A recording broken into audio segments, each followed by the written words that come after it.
just a random goat out here grazing with these calves.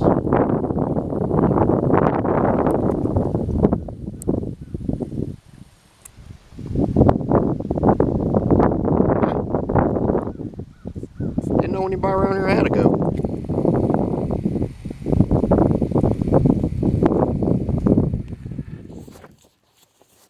Okay, y'all. So, tell you what we're doing here.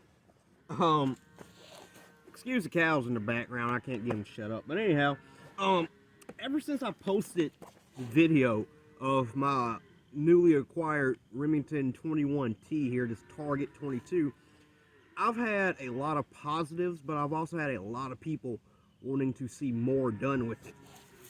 And by that, I mean I have a ton of people wanting me to do more ammo tests, because a lot of people are telling me that they feel this can do so much better with probably some target grade ammo. Now the problem with that is, one, especially a lot of guys in the UK didn't understand that I can't just find target grade ammo right now for 22s. I can barely find the cheap bulk stuff. That's why I'm so happy this thing shoots good with the bulk stuff, because, well, if I gotta go get target grade ammo to have my rimfire shoot good, I just don't have a purpose for it, because I'm not always gonna be able to find it.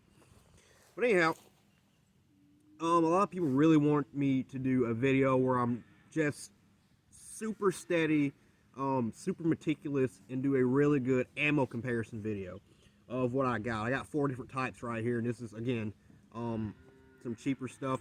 The most expensive stuff I have right here are these Winchester Wildcat Super Speeds, and 100 of these was like $10 at Walmart. And I just managed to get these when I did, because they just put them on the shelf. So, none of this is quote-unquote target grade or match grade. None of this is Ely. None of this is Lapua.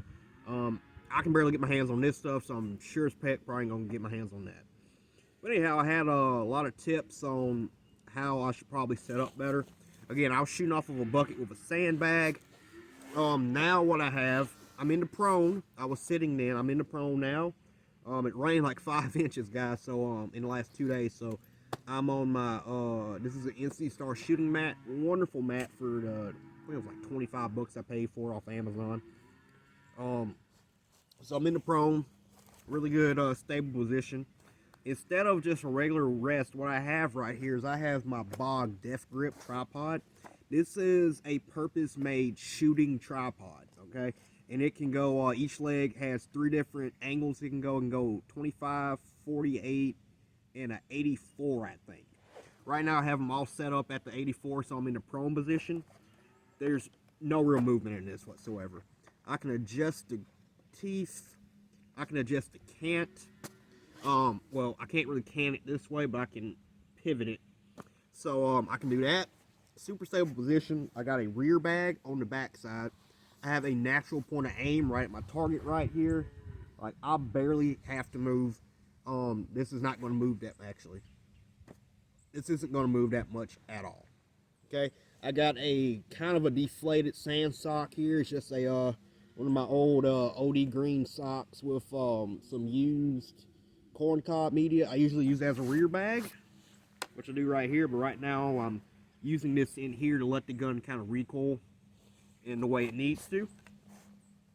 So I got that set up. This is probably the most stable this gun is going to get without me doing some crazy stuff that I'm just not going to do. Okay, another thing I got was my targets. A lot of people were saying the Birchwood and Casey targets, the splatter ones I got, which I love because they're fun to see the little dots pop up. They're saying that could give me a false group because of the way they splatter. Still not 100% sure on that, but a lot of people were saying, hey, just get a piece of paper, draw some dots. So what I did here was I took, this is just regular copy paper from my printer, and I took a US dime, which I think is about the same size of like a 1 pence piece. I don't know, when I was in Ireland, a dime and a pence piece were about the same when I had them in my pocket. But yeah, I just took them, I traced them out with a pen, and I colored them with a Sharpie, and then I just wrote what the ammo is. And I probably misspelled half this stuff because I can't English. But yeah, and I got tape down there on the target. A lot of people are also saying I had one of those like political signs, and they were saying it was moving too much in the wind, so I need to really stake it. I have like the cardboard top off of a box, and that's staked in the ground in two places with two 4-foot fiberglass poles. So there is a little bit of movement, but it's not half as bad as what I had.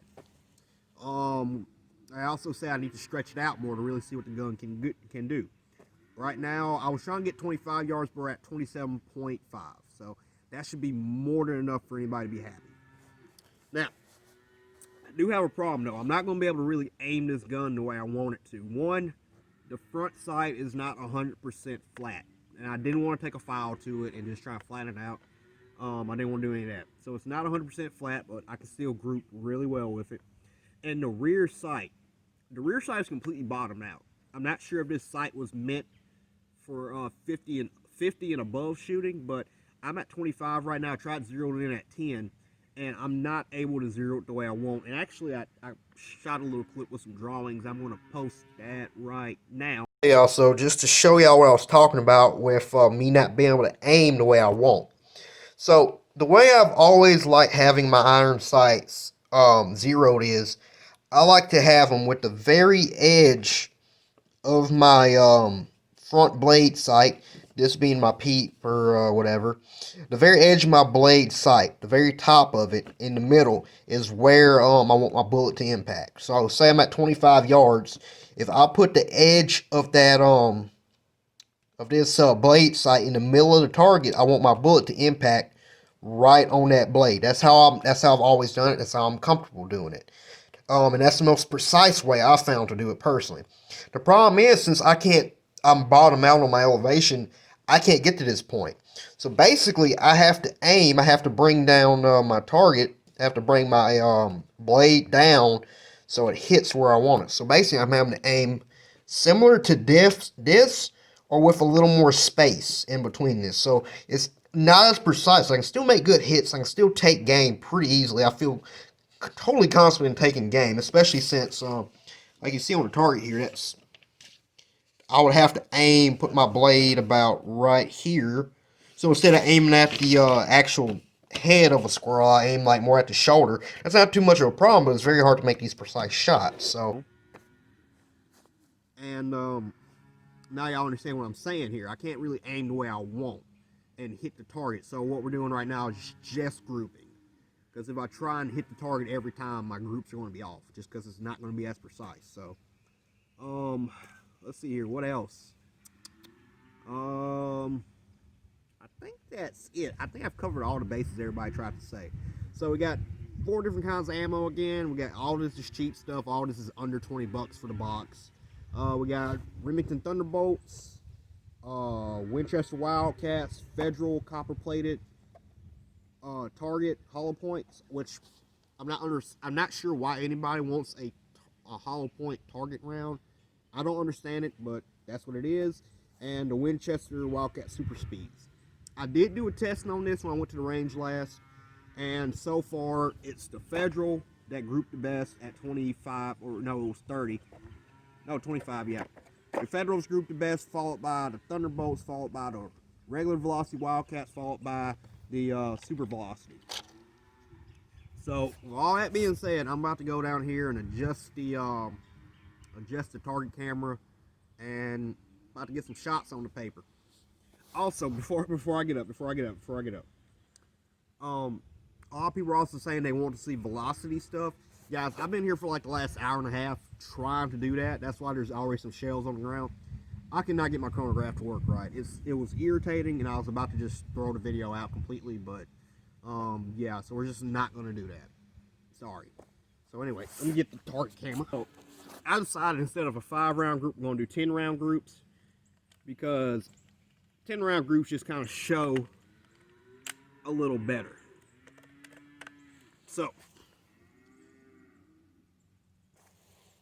alright, so Federal copper plated 36 grainers.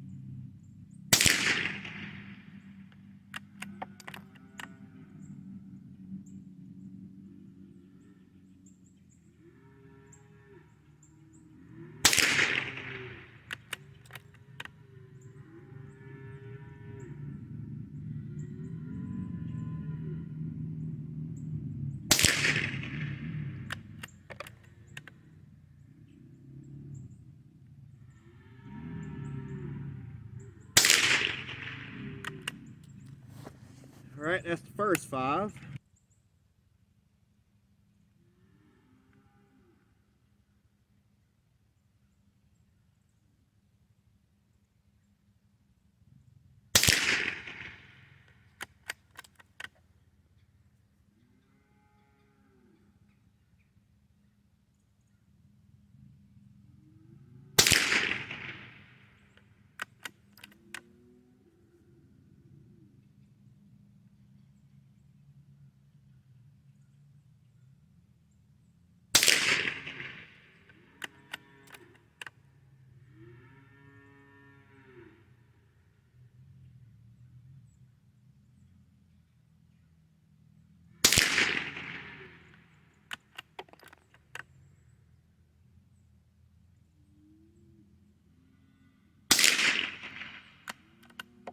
Alright.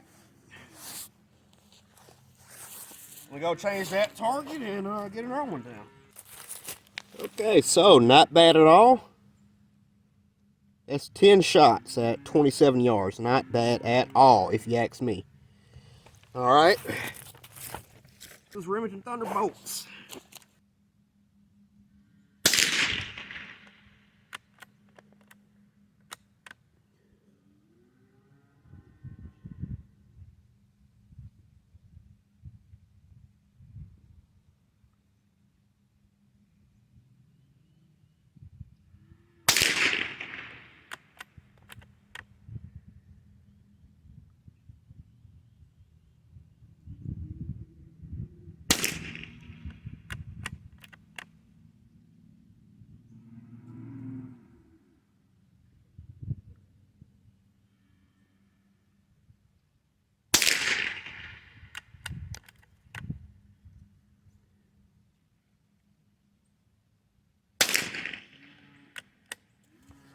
Alright. 5 more.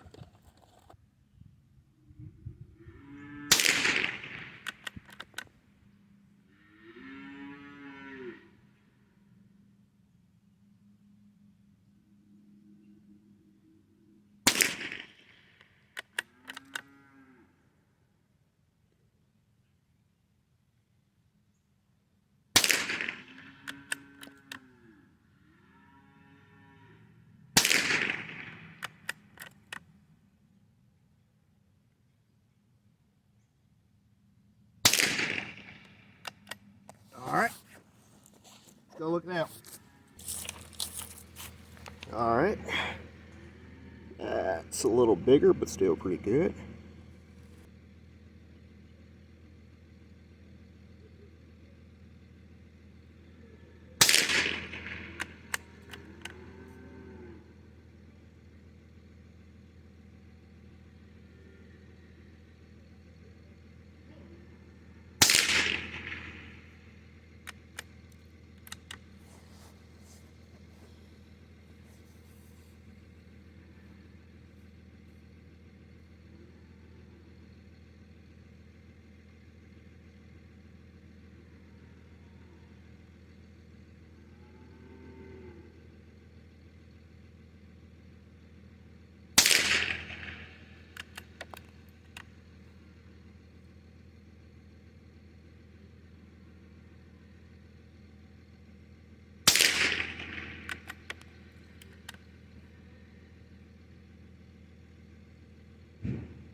Alright.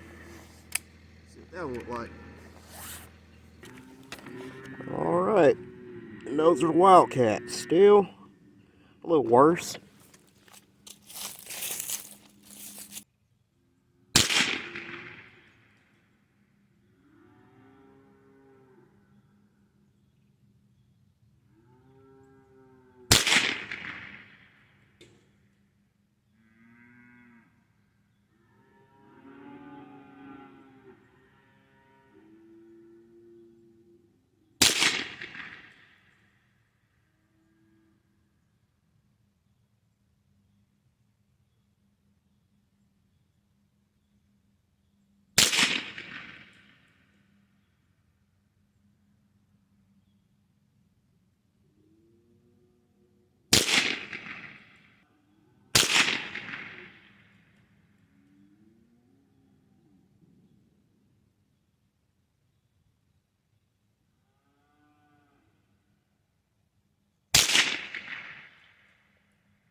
Okay, so with this setup here, 10 rounds each at 27.5 yards. I've arranged these in the smallest to largest group from what I've seen. So far, the Federal 36 grain copper plated HPs, just these bulk bullets right here, perform the best.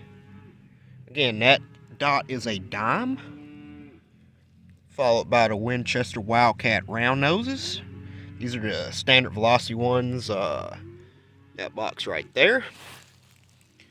Followed by the rim Thunderbolts. And honestly, I might go back and hit these up again because that looks like my first volley right here. And that could have been, that was like at least 4 rounds in that hole. I think I screwed up right here. Whereas with this one, I kind of kept it together a little more. So I might do a rematch with these two. And then the very last one was the Winchester Wildcat Super Speed Dynapoints. And those were the real expensive bougie ones right there. And yeah, I mean, all of this is still more than accurate for hunting, if you ask me. But the Federal's winning out altogether. So yeah, the target camera died on this one, so I just went ahead and shot him. Yeah, guys, again, 10 rounds. Okay, y'all. So, we're back in the house now. I got all the targets up here. I went and took my calipers. And as you see, I went and just took a pin. And I drew, I basically connected the holes here from the most outer lying holes to the inner groups here. That's how I basically measured my stuff. I didn't count any flyers out. I didn't count any pulled shots. That was as steady as I was going to get, so I just feel that was good. So the winner of this is the Federal. These value packed. Get it down for you here so you see a little better. These are a value pack 550 round bolt target bullets. Here's one. Copper plated hollow points. And these won out all of this with a combined group of 0.53 inches. Okay, so yeah, right under half an inch at 27 yards on that rest system we had. And as you see, it's shooting high, but that's what it liked. Followed by these Remington Thunderbolts. And just about all my guns love these. I've had lots of people say that their guns don't love them, but my guns absolutely adore them. And this is probably like the biggest value box. I think I paid like 20 bucks for a box of these. I think it was like 22 for that. And that one came in second. Same gun, same rest, same everything. At 0.67 inches. And if it wasn't for these two flyers, right, I'm not even going to call those flyers, but if it wasn't for these two outer lying ones, this group would be much smaller, but still. Moving on up, our third in place is our Winchester Wildcat. And I'm sorry for my dog barking in the background, but the Winchester Wildcats, these are basically Winchester's version of the Thunderbolts. Basically the same bullet, if you ask me.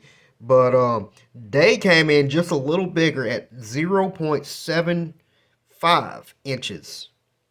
So again, not too bad. Not too bad at all. Still perfectly acceptable for hunting. And the worst ones are actually the most expensive ones out the group. And those were the Winchester Super Speed.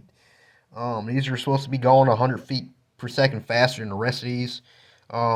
These are the individual ones. I think this box cost me $10 for 100. So out of all of these, this is the most expensive one. And a lot of people will say because it's the most expensive, it would automatically be the best. But as you see, it loses just the very last one at 1.03 inches. So,